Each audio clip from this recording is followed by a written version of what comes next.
அறிவியல் சொந்தங்கள் அனைவருக்கும் வணக்கம். ஸ்ரீராம் ஜெயராம் ஜெய ஜெயராம். இன்றைய போட்டியின் 6வது தலைப்பு, ராவணனின் வீழ்ச்சி தர்மத்தின் வெற்றியா ஆணவத்தின் தோல்வியா? ராவணனோட வீழ்ச்சி ஆணவத்தின் தோல்விதான். லக்ஷ்மணனால் மூக்கு அறுக்கப்பட்ட சூர்பனகை ராவணன்கிட்ட போய் நான் உனக்காக சீதையை தூக்க போனேன். அப்போ லக்ஷ்மணன் என்னோட காதையும் மூக்கையும் அறுத்து விட்டான் அப்படின்னு சொல்கிறாங்க. சூர்பனகை சீதையோட அழகை ராவணன்கிட்ட சொல்கிறாங்க. அதை கேட்டு ராவணன் எப்படியாவது அவளை அடைய வேணும் அப்படின்னு சொல்லிட்டு மாரிசன்கிட்ட சொல்கிறாங்க. சூர்பனையோட மூக்கையும் காதையும் லக்ஷ்மணன் அறுத்ததையும் கரண், திரிசரன், துஷானன் இவங்களெல்லாம் வதம் செய்ததையும் சொல்லி எப்படியாவது சீதையை அடைய வேணும் அப்படின்னு சொல்கிறாரு ராவணன்.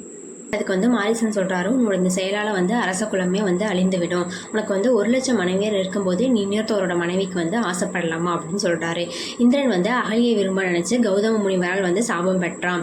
சந்திரன் தாரகையை விரும்ப நினச்சி பெருமையை குன்றினான். உனக்கு கிடைச்சிருக்க இந்த பதவி ரொம்ப எளிதாக செல்வத்தோடு கிடைத்தது அல்ல.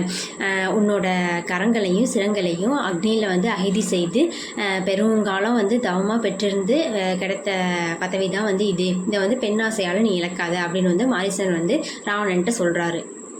இதெல்லாம் காதில் வாங்காத ராவணன் நீ பொன்மானாக சீதை முன்னாடி உழவு. அதை பார்த்த சீதை ராவணன்ட்ட அதை வேணும்னு கேட்பா.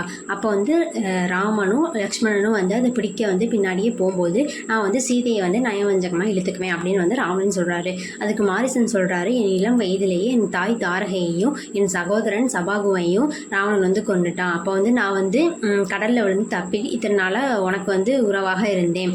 இப்போ என்னை நமன் உலகம் வாவான்னு அழைக்குது. நான் முன்கூட்டியே உனக்கு நரகத்தில் இடம் பிடித்து வைக்கிறேன், நீயும் வா அப்படின்னு சொல்கிறாரு. அதே போல் மாயமானாக மாறி சீதையை கவர்றான். மாரிசனிடம் ராவணனோட ஆணவம் தான் வென்றது. அதே போல் ஜடாயுவையும் வீழ்த்தி இலங்கைக்கு சென்றனா ராவணன். ராவணனோட தம்பி விபீஷணன் சொல்கிறாரு, எனக்கு தாயும் நீ தான், தந்தையும் நீ தான். இந்திரனுக்கு கூட கிடைக்காத பதவி உனக்கு கிடைச்சிருக்கு அப்படின்னு மரமுருகி அவருக்கு ராவணனுக்கு அறிவுரை சொல்கிறாரு. காற்று கூட நெருங்க முடியாத இலங்கையை ஒரு வானரம் எரிக்குமா? இதை நீ நம்புறியா? இது சீதையோட கற்பு தான் இலங்கையை எரிச்சது. ராமனை நீ பகச்சிக்காத, அது நல்லதில்லை.